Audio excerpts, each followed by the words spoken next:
The more you plan, the more life changes the script, and the more you try to predict, the more unpredictable everything becomes. Carl Jung discovered that human suffering arises precisely from this, from the desperate attempt to transform mystery into a spreadsheet. The mind wants answers, the soul wants silence, and while the ego seeks control, the self just watches, patiently, waiting for the moment when you finally tire of resisting.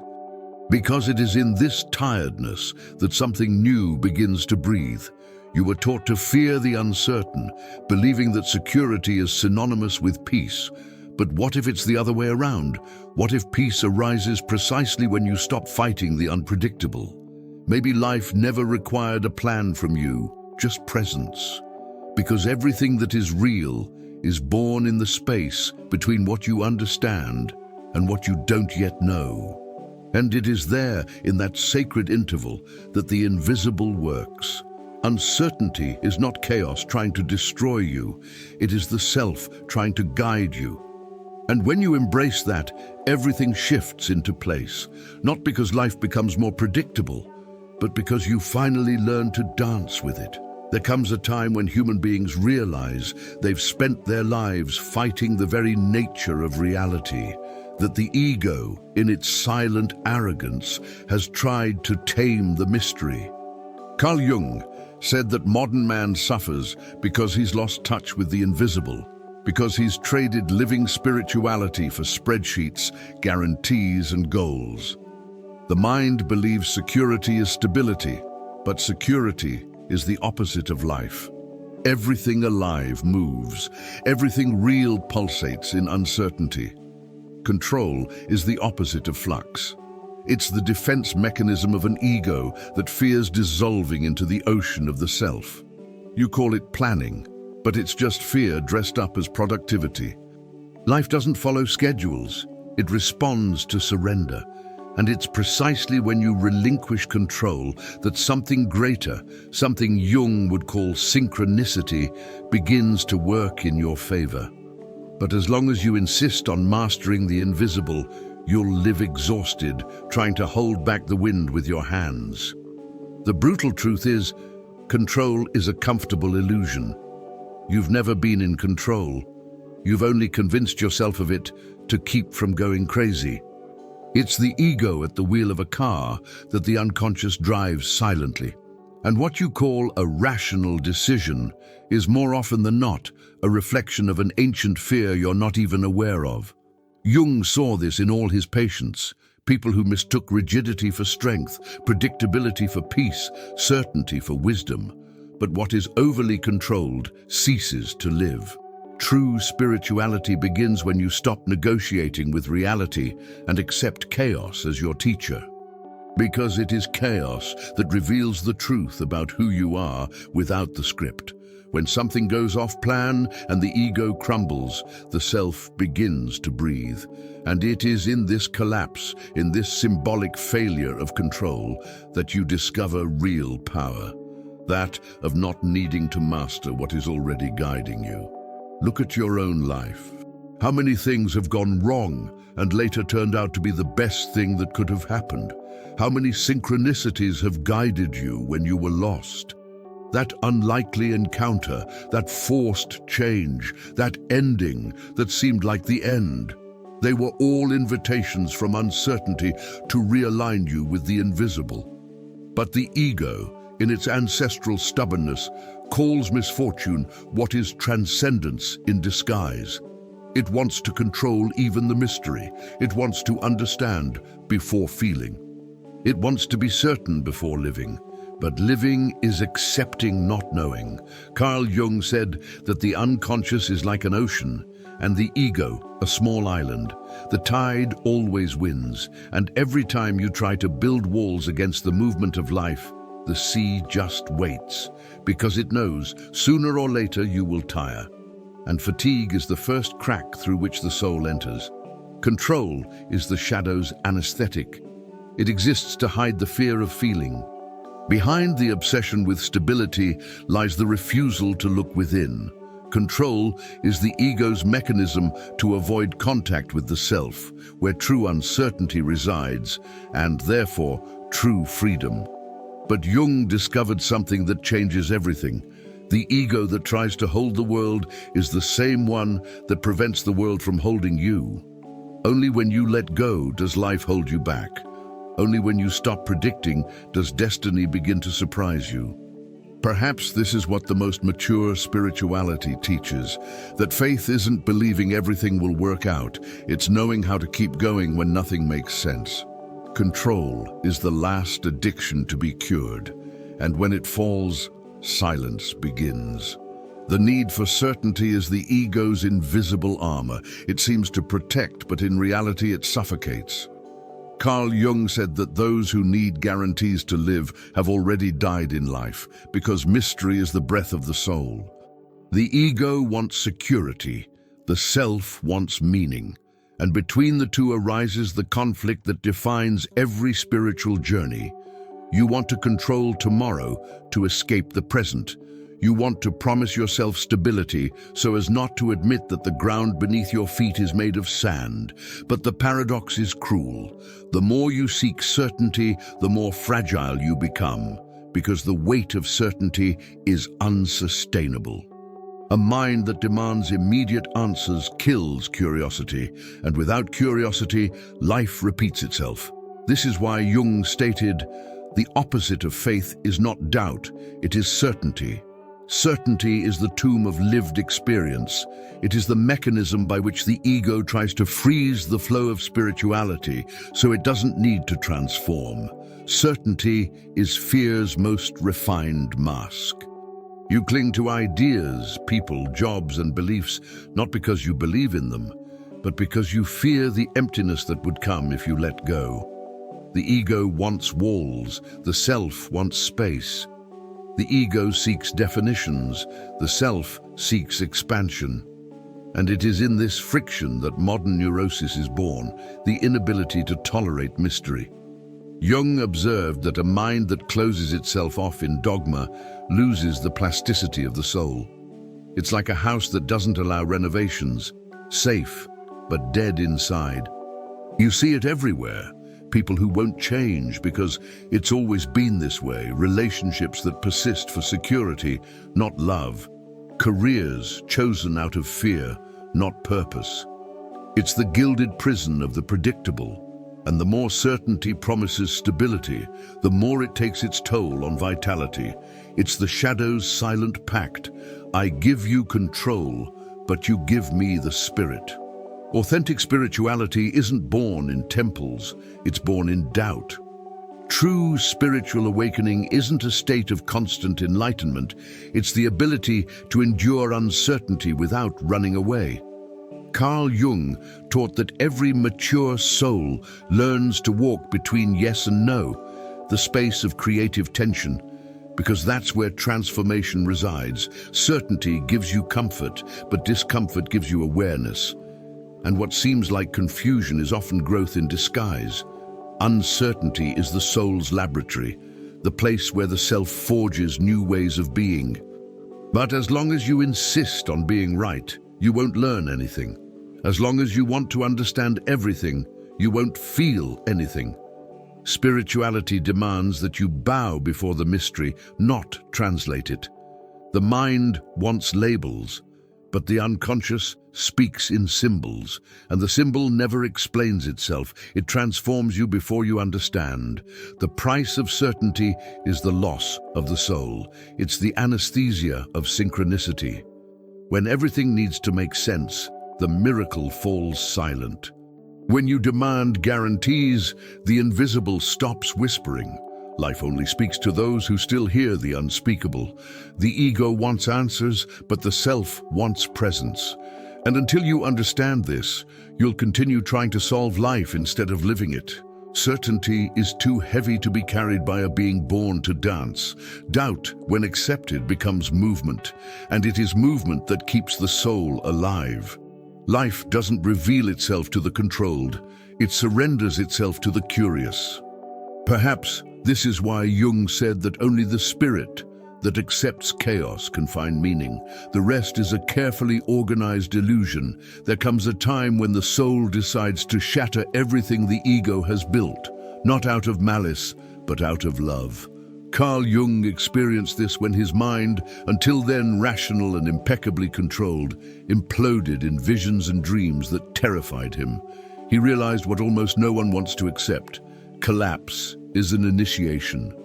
The ego must shatter so the self can breathe. And it is in this abyss that spirituality ceases to be a concept and becomes living flesh. When everything you believed about yourself begins to crumble, the self emerges silently, like a sun from behind the ruins. Jung didn't go mad, he was born. And this is what the ego calls destruction, the birth of the real. The ego is the form, the self is the content. And when the form cracks, the content escapes. Pain is not punishment, it is passage. Suffering is the cry of the self, trying to break through the armor of control. Most people believe that awakening is about expansion, but the first step is breaking. Breaking the character you believed yourself to be. Breaking the social role, the repeated stories, the defenses carefully constructed to protect fear. Jung said that the ego is like a mask so old that you forget the face beneath it. But when the unconscious decides to act, it doesn't ask permission, it breaks in. And what you call a crisis is, in fact, the self reclaiming the throne. How many times has life taken away everything that seemed solid, only to give you something invisibly essential? Loss, failure, the end. These are all spiritual codes of reconstruction. Carl Jung saw this in his patients. The collapse came first, clarity later. It's the divine pedagogy of uncertainty. You need to lose your footing to discover that the floor never existed. There was only the flow, and you still didn't know how to swim. The ego resists until the last moment. It screams, accuses, and plays the victim. It calls uncertainty madness, silence a threat, the new danger. Because the ego thrives on predictability and will die without it. But the soul, in its silent wisdom, knows what it's doing. Spirituality doesn't want to destroy you, it wants to strip you bare.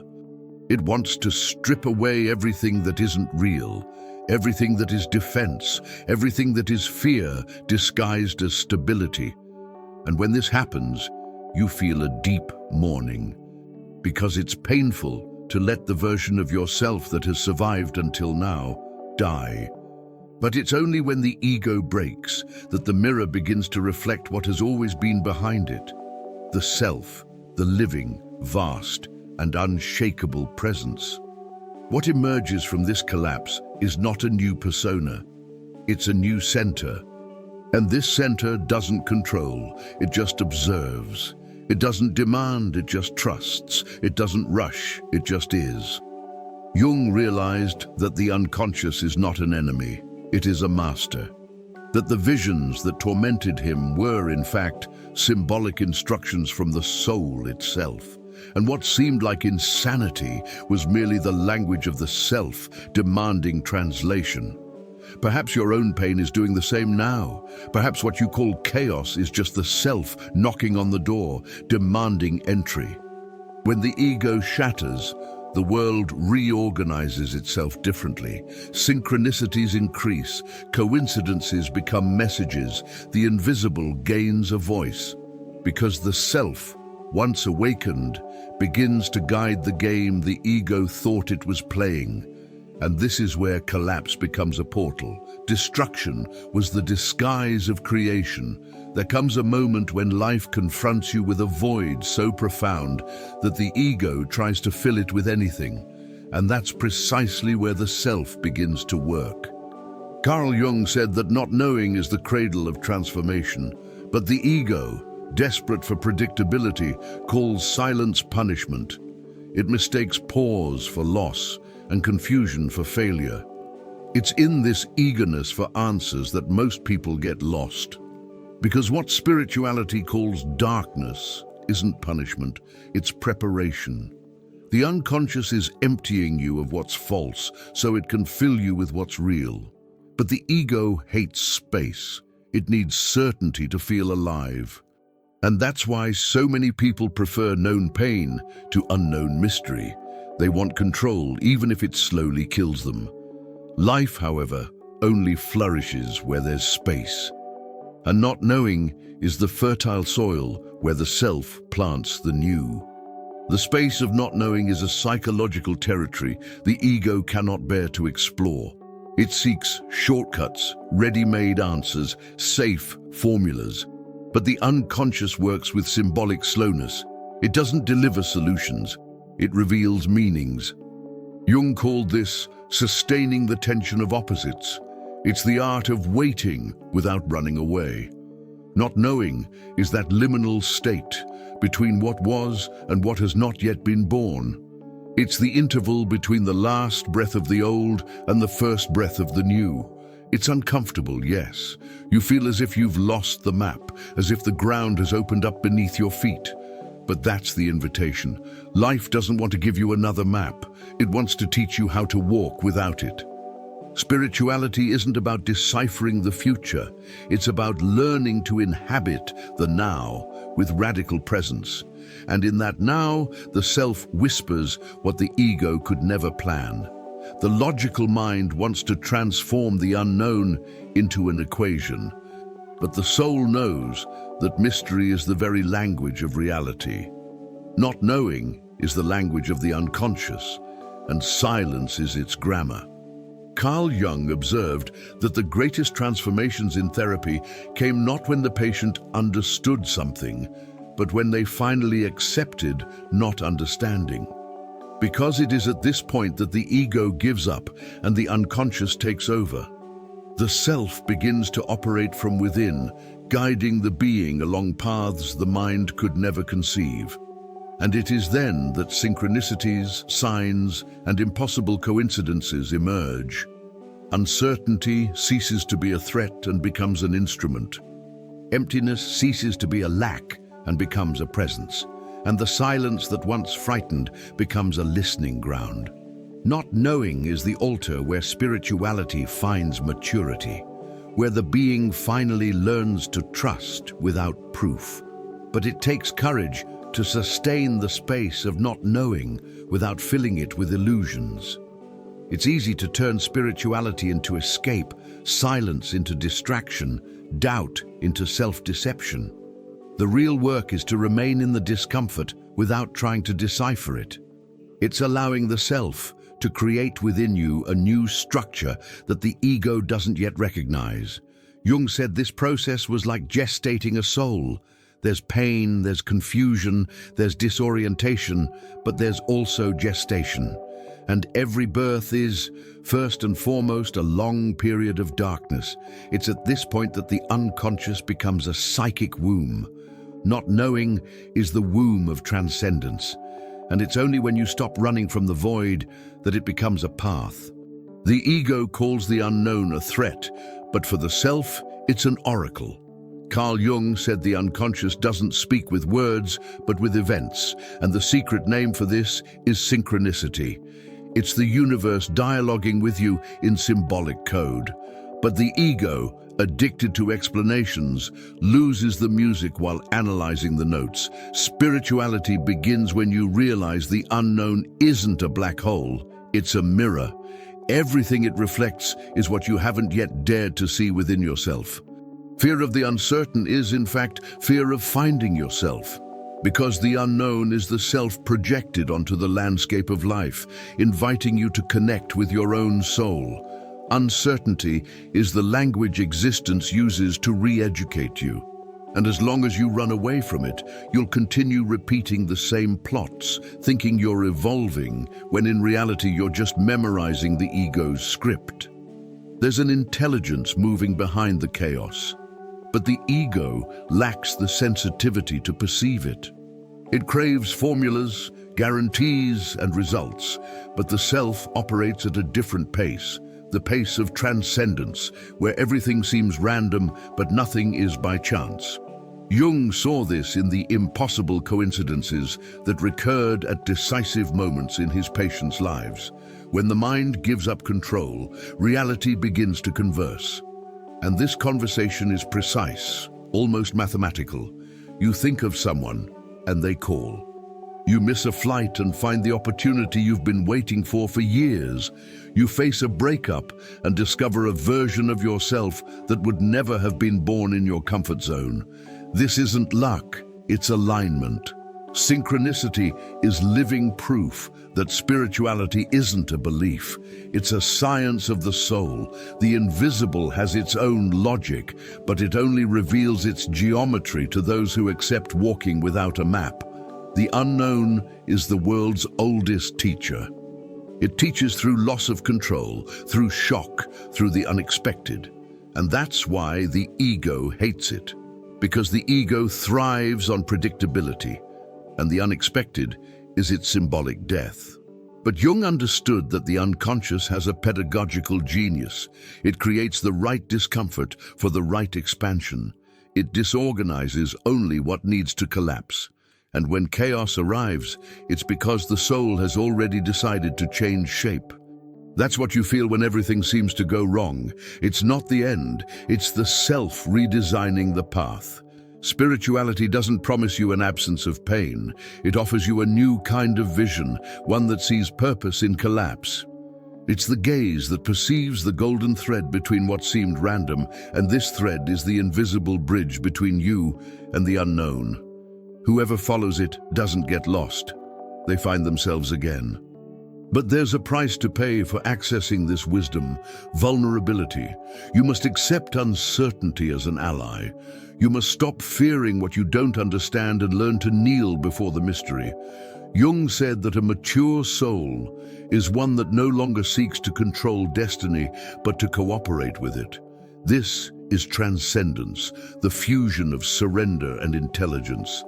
Life doesn't want to prove anything to you. It wants to teach you to perceive. And the more you observe without judgment, the more the universe begins to whisper. The unknown becomes an extension of you, and each event a message from the unconscious. The hidden wisdom of the unknown lies not in deciphering what happens, but in trusting the movement that occurs through you. It is in this trust that synchronicity flourishes and the invisible ceases to be fear and becomes direction.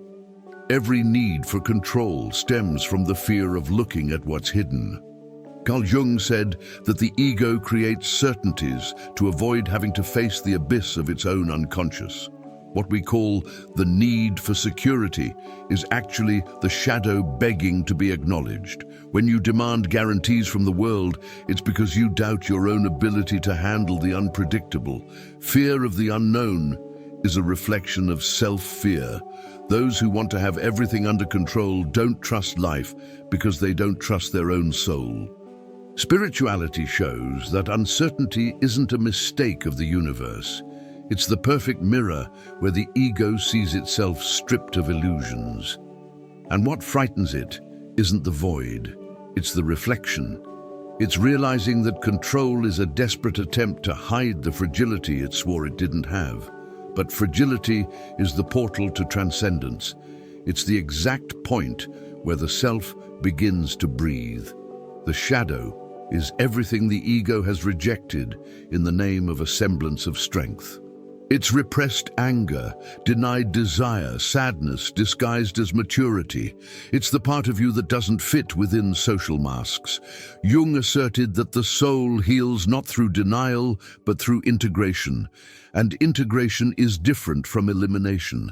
It's embracing chaos without drowning in it. It's looking at fear and saying, "I see you, but you no longer control me." The need for reassurance is the visible symptom of this invisible repression. Because when the unconscious is pushed into the darkness, it takes revenge through anxiety. The fear of losing control is the shadow's cry trying to come home. And the more you try to silence it, the louder it makes. Spirituality is the process of making space to hear this noise without running away from it. because what you avoid is precisely what has the power to free you. Imagine the entrepreneur who needs to control every detail of the business, the partner who demands absolute emotional security, the spiritualist who needs to be certain that the universe is on their side. They are all trapped in the same web, the fear of vulnerability. Jung saw this repeatedly. The ego wants guarantees because it can't bear the risk of discovering its own shadow. It wants certainties because it fears life as it is, unpredictable, untamed, alive. Mature spirituality offers no guarantees. It offers presence. It doesn't promise eternal peace. It promises truth. And truth is uncomfortable. That's why most people take refuge in certainties, dogmas, routines, identities. But every time you protect yourself too much, you lose something essential, the freshness of the unknown. The ego calls this security. The self calls it a prison. And the more secure your life, the more suffocated your soul. Healing begins when you realize you no longer need guarantees, that you can live without knowing what comes next and still be whole, that you can trust the movement even without a map. Uncertainty ceases to be a threat when you invite it into the center of your inner temple. Jung said that true faith is bearing doubt with dignity. It's remaining open even when your heart trembles. It's allowing the shadow to dance in the light of the self until both recognize each other. Transcendence isn't running from fear, it's moving through it consciously. It's understanding that security never existed. It was just the ego trying to numb the mystery. When you reconcile with the shadow, the need for control naturally disappears. Because what haunted you was simply the part of you that asked to be loved. And when love arrives, fear loses its function. Carl Jung discovered that the soul has a secret mechanism, something that awakens when you stop choosing between extremes. He called it the transcendent function, the invisible point where the tension between opposites gives rise to something new. The ego hates this space because it offers no control. It wants to decide between yes and no, between right and wrong, between light and shadow. But the wiser self creates a third path, one that didn't exist before the contradiction. Spirituality doesn't want you to deny conflict. It wants you to sustain it until the truth emerges of its own accord. Life is an alchemy between what you want and what you fear. What the ego calls chaos is just the self trying to create. When you hold paradox without running away from it, something sacred happens. A consciousness that sees the whole is born. This is where uncertainty transforms into wisdom and suffering into expansion. The transcendent function is the art of not resolving things prematurely. It's the opposite of the emotional immediacy the ego so desperately seeks.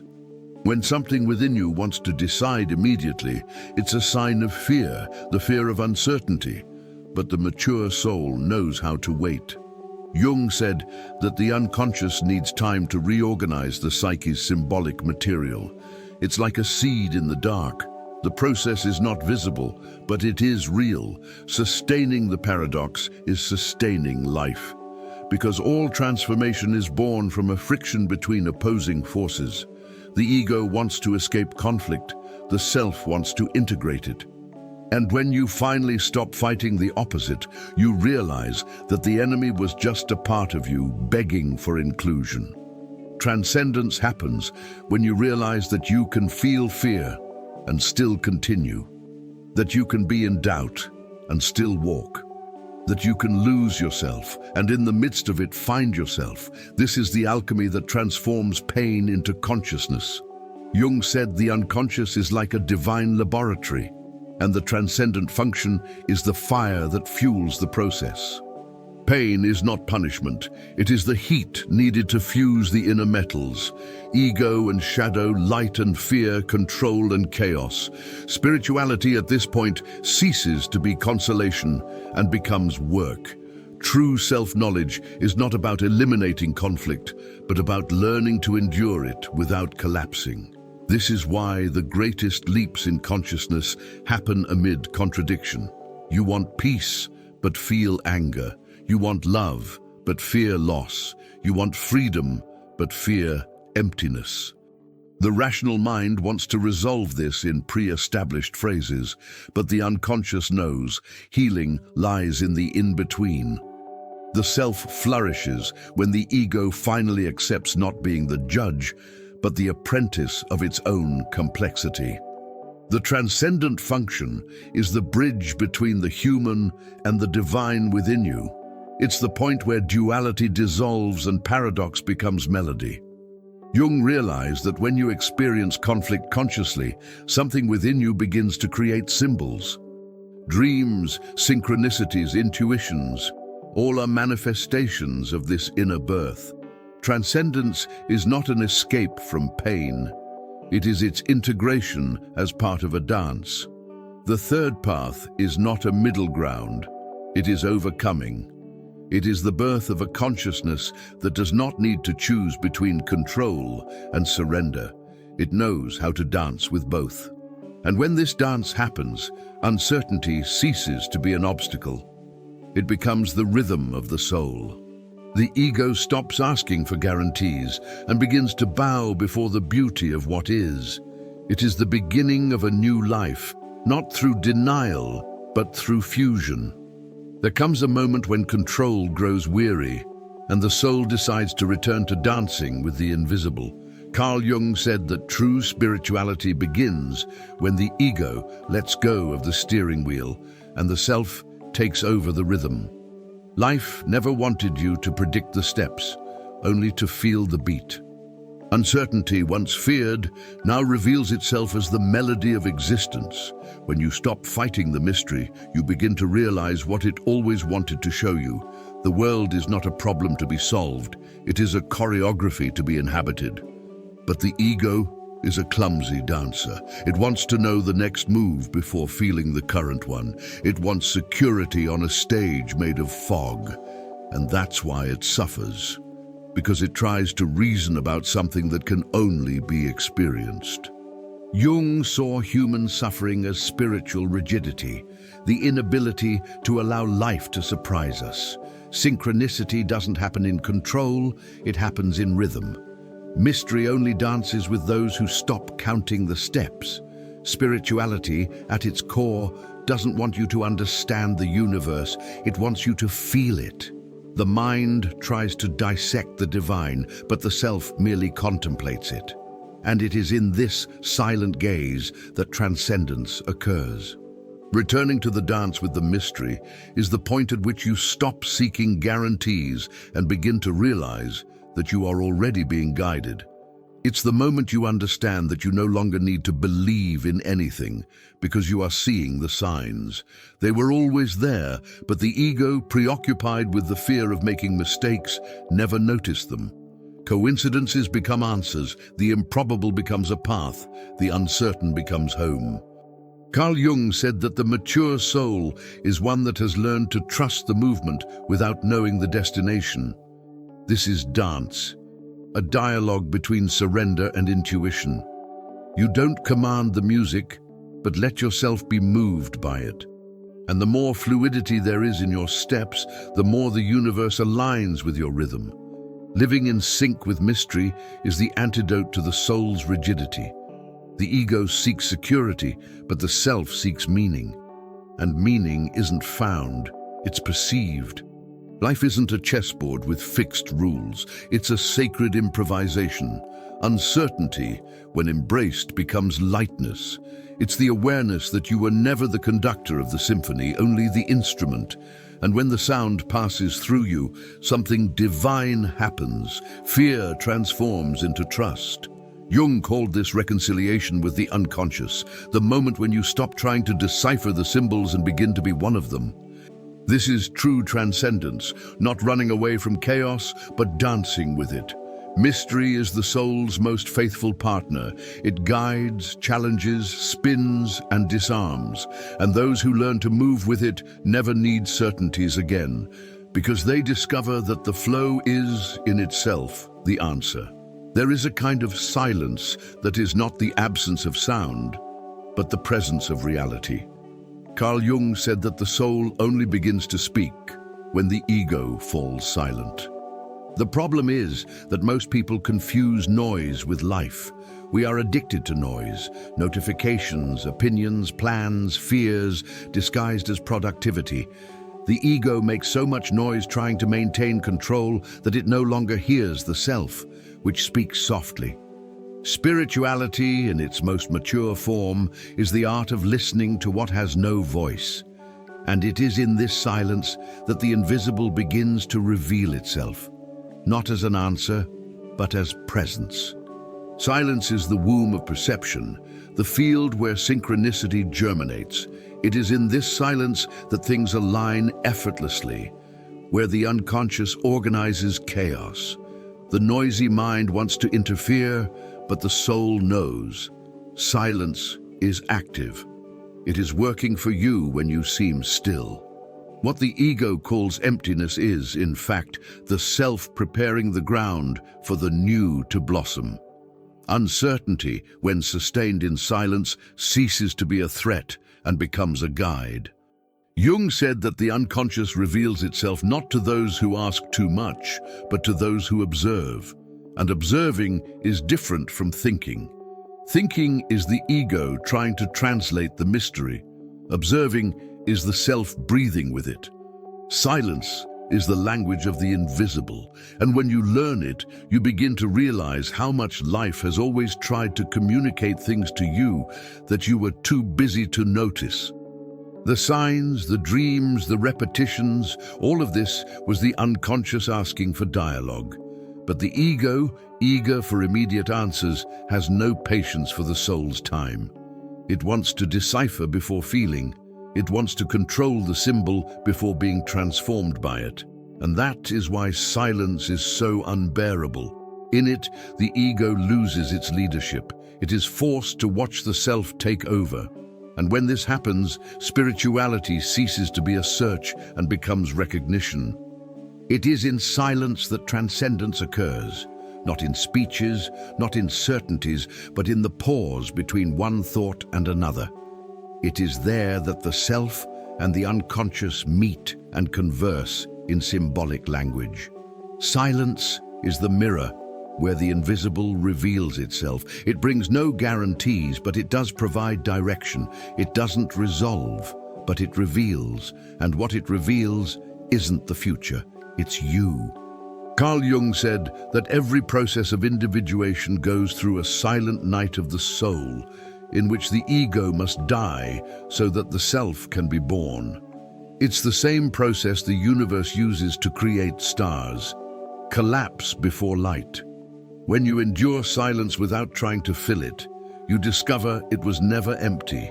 It was pregnant with meaning. The invisible only manifests itself when you stop demanding it prove itself. Because mystery doesn't shout, it whispers. And only those who silence the ego sufficiently can hear the call. Living without guarantees is the greatest act of faith a human being can perform. Carl Jung said that the mature soul doesn't seek security, but rather coherence with the flow of life. The ego, in its obsession with control, believes that living is about dominating the river. But the river doesn't need anyone to guide it, only someone to trust it. Spirituality begins when you realize that trying to control your destiny is the root of your exhaustion.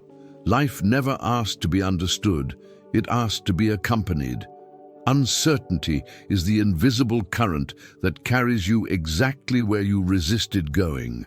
And what seems like loss is actually a redirection. The ego believes the flow threatens it, but the self knows it reveals it. When you stop swimming against the invisible, synchronicity begins to carry you. The right people appear, paths open, coincidences become compasses. Life flows with precision when you stop demanding it obey you. Flow is not disorder, it is intelligence in motion. It is the unconscious orchestrating circumstances the mind could never plan. Living without guarantees is not throwing oneself into chaos. It is finally accepting the deeper order the ego never saw. Jung said that conscious surrender is the supreme stage of transcendence, the moment when the being understands that the universe does not need their permission to conspire in favor of the soul. It is at this point that fear transforms into curiosity. Uncertainty, previously perceived as an enemy, becomes a companion, and time, once an enemy, becomes an accomplice. The self flourishes when the ego stops fighting with reality. Because reality always wins, but when you align with it, victory is mutual. Flow does not promise the absence of pain, it promises meaning in pain. It does not eliminate struggle, but it eliminates resistance. And that is what changes everything. When the struggle ceases, meaning appears. Life without guarantees is the realm of freedom. It's the end of emotional anesthesia and the beginning of full consciousness. Living without guarantees is allowing spirituality to cease being a belief and become a direct experience. It's when you realize that the universe has never gone wrong, that synchronicities are not coincidences, that fear is just the shadow saying goodbye.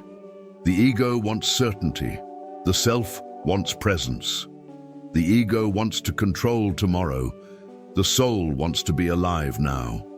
Jung called this reconciliation with destiny, the moment you stop running from what is and begin to cooperate with what will be. Transcendence is simple, but not easy. It's letting go of control and remaining awake.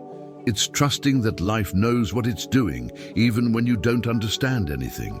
And when this trust takes hold, the impossible begins to seem natural, because flow is the invisible's way of saying, now you are ready to live. Maybe life was never about understanding. Maybe it was always about allowing. Carl Jung said that when the ego stops demanding answers, the self can finally show the way. And that's where spirituality stops being theory and becomes a living experience. Because what saves you is not the certainty of where you are going. It is the courage to continue even without knowing. Uncertainty didn't come to punish you. She came to wake you up, to remind you that mystery was never an enemy, it was a direction. And every time something gets out of your control, it's life trying to free you from the shackles you created. The invisible does not miss the target. What you lost, what fell apart, what seemed like a detour, it was all part of the design you couldn't yet see. And when your awareness matures, you realize nothing was out of place. Not the door, not even fear, not even silence. So the next time things seem uncertain, don't run, breathe, observe. And remember, it is in this emptiness that the self whispers the most precise instructions. Life never wanted to give you guarantees. She wanted to give you wings. And you only discover that you can fly when you let go of the ground. If something inside you has opened up now, don't run away from that feeling. She is the beginning of your return. The rest, life will show you in due time.